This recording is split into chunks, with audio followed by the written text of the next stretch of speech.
BMTC ಬಸ್ಗೆ 10 ವರ್ಷದ ಬಾಲಕಿ ಬಲಿಯಾಗಿರುವಂತಹ ಘಟನೆ ಸಿಲಿಕಾನ್ ಸಿಟಿ ಬೆಂಗಳೂರಿನ ಯಲಹಂಕದಲ್ಲಿ ನಡೆದಿದೆ. ಯಲಹಂಕದ ಕೋಗಿಲು ಕ್ರಾಸ್ನಲ್ಲಿ ಅವಘಡ ಆಗಿರುವಂತದ್ದು. ಬಸ್ನ ಆಕ್ಸಿಡೆಂಟ್ನ ದೃಶ್ಯ ಪಬ್ಲಿಕ್ ಟಿವಿಗೆ ಲಭ್ಯವಾಗಿದೆ. ಸ್ಕೂಟರ್ನಲ್ಲಿ ತಾಯಿ ಮತ್ತು ಇಬ್ಬರು ಮಕ್ಕಳು ಹೋಗ್ತಾ ಇದ್ದಂತಹ ಸಂದರ್ಭದಲ್ಲಿ ಸ್ಕಿಡ್ ಆಗಿ ಬೀಳ್ತಾರೆ. ಬಿಎಂಟಿಸಿ ಆಕ್ಸಿಡೆಂಟ್ನಲ್ಲಿ 10 ವರ್ಷದ ಬಾಲಕಿ ಬಲಿಯಾದಂತಹ ಪ್ರಕರಣ. ಮಕ್ಕಳನ್ನು ಸ್ಕೂಲಿಗೆ ಬಿಡೋದಕ್ಕೆ ತಾಯಿ ಹೋಗ್ತಾ ಇದ್ದಂತಹ ಸಂದರ್ಭದಲ್ಲಿ ಸ್ಕಿಡ್ ಆಗಿ ಬಿದ್ದು ಈ ದುರಂತ ಆಗಿದೆ. ಈ ತನ್ವಿ ಅಂಥೇಳಿ ಈ 10 ವರ್ಷದ ಬಾಲಕಿ ಹೆಸರು. ಆಕೆಯ ಮೇಲೆ ಇದೇ ಬಿಎಂಟಿಸಿ ಬಸ್ಸು ಹರಿದಿರುವಂಥದ್ದು. ನೀವು ಕೂಡ ದೃಶ್ಯವನ್ನು ಗಮನಿಸ್ತಾ ಇದ್ದೀರಿ ನೋಡಿ. ಅದೇ ಬಿಳಿ ಬಣ್ಣದ ಸ್ಕೂಟಿ, ಮುಂದೆ ತಾಯಿ ಸ್ಕೂಟಿಯನ್ನು ಡ್ರೈವ್ ಮಾಡ್ತಿದ್ದಾರೆ, ಹಿಂದಿಬ್ಬರು ಮಕ್ಕಳು ಕೂತಿದ್ದಾರೆ.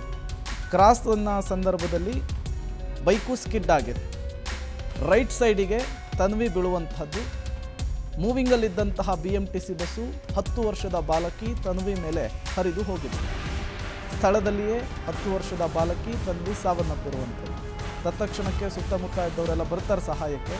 ನೀವು ಕೂಡ ಅದನ್ನು ಗಮನಿಸ್ತಾ ಇದ್ದೀರಿ. ಈ ಕ್ರಾಸ್ನಲ್ಲಾಗಿರುವಂತಹ ಆಕ್ಸಿಡೆಂಟ್ ಇದು. ಸ್ಥಳದಲ್ಲಿಯೇ 10 ವರ್ಷದ ಬಾಲಕಿ ಸಾವನ್ನಪ್ಪಿದ್ದಾಳೆ.